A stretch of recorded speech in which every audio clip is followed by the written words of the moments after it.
ಸರ್ವ ಹಿಂದೂ ಬಾಂಧವರಿಗೆ ನಮಸ್ಕಾರಗಳು ಹಾಗೂ ಶ್ರೀ ಹನುಮಾನ್ ಜಯಂತ್ಯೋತ್ಸವದ ಹಾರ್ದಿಕ ಶುಭಾಶಯಗಳನ್ನು ಕೋರುತ್ತಾ ಬರುವ ಶನಿವಾರ 12ನೇ ತಾರೀಕು ಸಾಯಂಕಾಲ 4 ಗಂಟೆಗೆ ಶಹಾಗಂಜದಿಂದ ವಿಶ್ವ ಹಿಂದೂ ಪರಿಷತ್ ಬಜರಂಗ ದಳ ಶೋಭಾಯಾತ್ರೆಯನ್ನು ಹಮ್ಮಿಕೊಂಡಿದ್ದಾರೆ.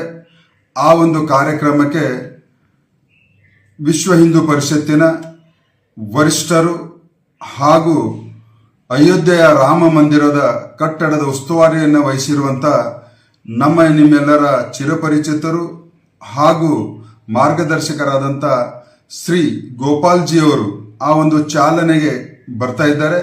ನಾವೆಲ್ಲರೂ ಅಂದು ಸಾಯಂಕಾಲ 4 ಗಂಟೆಗೆ ಅರ್ಥಪೂರ್ಣವಾಗಿ ಅತಿ ವಿಜೃಂಭಣೆಯಿಂದ ಶೋಭಾಯಾತ್ರೆಯನ್ನು ನೆರವೇರಿಸೋಣ, ಪಾಲ್ಗೊಳ್ಳೋಣ ಮತ್ತು ನಿಮ್ಮೆಲ್ಲರನ್ನ ಆ ಒಂದು ಕಾರ್ಯಕ್ರಮಕ್ಕೆ ಬರಬೇಕೆಂದು ಹೃದಯಪೂರ್ವಕ ವಿನಂತಿಸಿಕೊಳ್ಳುತ್ತೇನೆ. ಜೈ ಹನುಮಾನ್, ಜೈ ಶ್ರೀರಾಮ್. ಧನ್ಯವಾದಗಳು.